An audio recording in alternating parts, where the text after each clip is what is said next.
So, guys, an interesting performance. Manchester United 5, Leicester City 2. United through to the quarterfinals of the Carabao Cup. And it felt like a team with the shackles off in a sense. It was a very interesting performance. They did quite well in terms of how they played. There was a fluidity about them. There was a lack of worry, it seemed, and an ability to kind of play the game as they wanted to play it, and it was very, very good to see. To be fair, it was good football. It started off with the early Casemiro goal, and that was a good finish. To be fair, very well taken by Casemiro. United then kind of took the initiative in a sense and started to play quite well, and it looked like it could be any scoreline. To be fair, the way they played. Garnacho then gets the second off the back of a good ball in from Diogo Dalot. We were saying about Amarin, who is rumoured to be coming in the next week or so, but now there's a stop on that because of he wants to bring his own staff in, and that's going to cost more for United in terms of compensation, which I get, to be fair. And it's going to cause a bit of a pain to kind of for all that to happen. But obviously, we'll see what happens with that. Obviously, then Leicester get one back with El Canous. It's a good finish right in the corner. Bayern didn't really have a chance with it. Could he have been closed down a little bit quicker? Possibly. There was still defensive issues here and there with the squad. Then Fernandes scores a free kick that, I'll be honest, it deflects so badly. I don't know how it's been given to Fernandes. But Fernandes is now off the mark for the season, which is good to see as well. Then 3 minutes later, we get a fourth from Casemiro with a ball into the middle. Good header, which is kind of saved, or it kind of comes off the post, or however. It comes back out to him straight away. He reacts quickly and blasts it into the net. For me, Casemiro looked like a man without fear, and he looked like a weight had been lifted off him. I think them having him next to Ugarte allowed him to not have to worry about defensive issues and allowed him to kind of play his passing game in a kind of a more attacking sense, and it allowed him a bit more freedom. So I think that was good to see as well. That was nearly it for the first half. Obviously, Connor Cody got one again for Leicester. It was a bit of a mix up in the box. It was a kind of pinball situation. He just kind of fell to Connor Cody, and then he just put it in the net, beaten by India again. I don't think India did anything badly tonight. He was just kind of caught with two goals that he couldn't really stop. One was right in the corner, one was a one-on-one from 6 yards out. Sometimes that happens. Sometimes your goalkeeper's not going to have a chance with the shots he's getting against him. Then, second half, there was only one goal. It was Fernandes. Again, a well-taken finish from Fernandes. He is 2 goals for the season, officially. So, it's good to see Fernandes getting involved. He was in and about it throughout the game, to be fair. He looked quite fresh. Maybe it was the lack of a...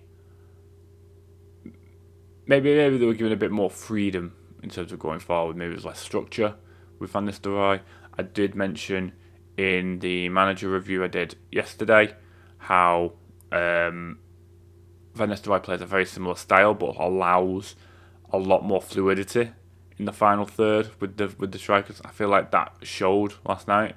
There wasn't really much in terms of a change in personnel. We still played relatively the same back four minus Mazraoui. We played Lindelof at centre half instead. The The only other differences really were Ugarte and Casemiro in the middle, but you kind of really had to go with that. The person you would have had was Eriksen, and they went with Xerxes up front. So there wasn't massive personnel changes, to be fair. Obviously in the second half as well, we brought on Mazraoui and Dalot. Oh, sorry, Amad Diallo. And then obviously Johnny Evans came on for De Ligt and Højlund came on for Xerxes. Again, nothing spectacularly different. Maybe it was just a weight has been lifted due to the sacking of the manager. Maybe, not sure what it would have been, but there was a definite difference in the side. There was more of a fearless nature of the team.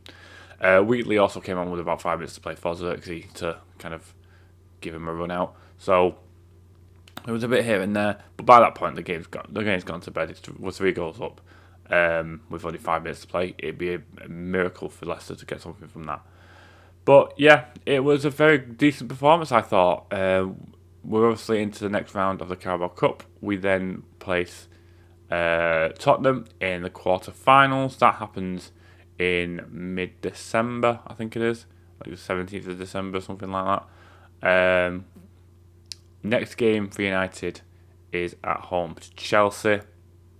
For me, there's not really much expectation because Van Nistelrooy is in on an interim basis. It looks like it's going to be Ruben Amorim as the next manager. Whether he'll be in place in time, we'll see. Whether it's Van Nistelrooy off the back of this performance, we'll see what happens with that. But obviously Leicester made 9 changes yesterday.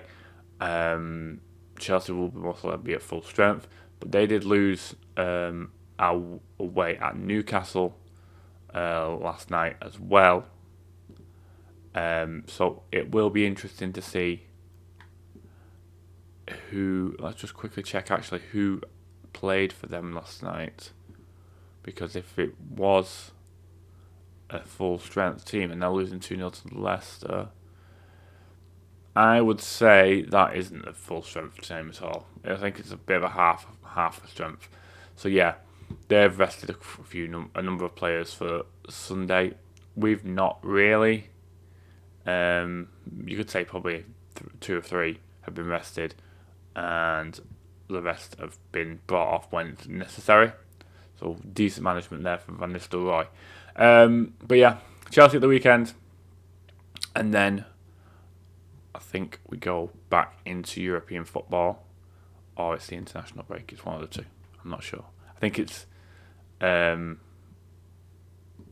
European football again, and I think it is.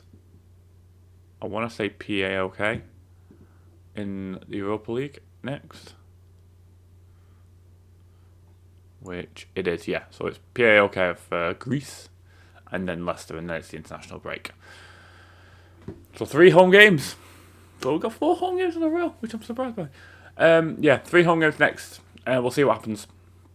See if we get the new manager in before the international break. It looks like there might be a bit of a wait on that. Due to compensation issues and everything like that, but it looks like we're getting Amorim in. But Van Nistelrooy did a good job yesterday. Hopefully that will continue as well. Guys, if you've liked this video, please leave it a like. If you haven't, leave it a dislike. Comment with what you want to see on the channel. Subscribe if you're new. Let's get your subscribers up with this brand new channel.